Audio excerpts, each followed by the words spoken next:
भगवान ज्योति साहब चाह रहे हैं, बहुत अच्छा धर्म के लिए काम करते हैं। मैं उनका निश्चित रूप से उनके बात बिल्कुल सही है कि धर्म सम्मत अनुसार कार्य करना चाहिए, बिल्कुल सही है। लेकिन एक बात जरूर मैं कहना चाहता हूं उन्नति जी आपके माध्यम से कि नहीं, कहीं ना कहीं संतों को जिस प्रकार से बहुत सॉफ्ट होता है टारगेट कर देना। आप जरा सोचो, जिस प्रकार से डॉक्टर साहब जाकर के वहां पे सीधा चैलेंज किया, अगर कोई डॉक्टर के पास ही कोई जाकर के चैलेंज कर दे तो क्या स्थिति तनावपूर्ण नहीं हो जाती है? अरे परीक्षा लेना है तो उसके भी एक तरीके हैं। आप जाकर के जिस प्रकार से बेवजह, अगर आप ही उन्नति जी आपके पास कोई जाकर के और आपको लाइव लगे चैलेंज कर, ये क्या मतलब हुई? हर चीज का एक तरीका होता है। दूसरी बात देखिए, निश्चित रूप से हर व्यक्ति की एक सीमाएं हैं, हर व्यक्ति की एक गरिमा है, और धर्म गुरुओं को तो बिल्कुल बहुत गरिमा में रहना चाहिए। लेकिन दधीची का नाम सुना होगा सबने।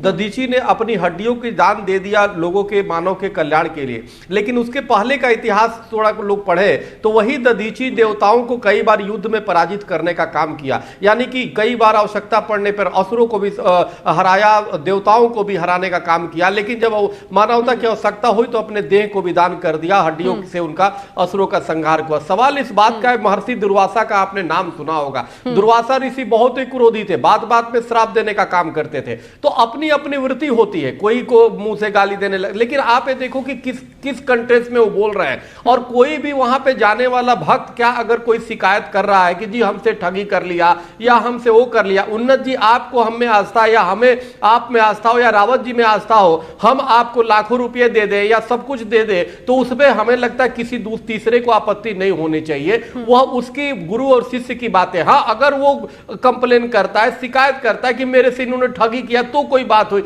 एक शिकायत ऐसा भदौरिया जी के जो पीठाधीश्वर है उनके खिलाफ तो अभी आया नहीं। वहां पे जो सीन क्रिएट किया गया वो सिर्फ आ रहा है, और उसे करके जिस प्रकार से एक माहौल बाबाओं के खिलाफ बनाया जा रहा है, हमें इस पे आपत्ति है कि देखो, हर व्यक्ति को बिना सोचे समझे सबको जनरलाइज नहीं किया जा सकता।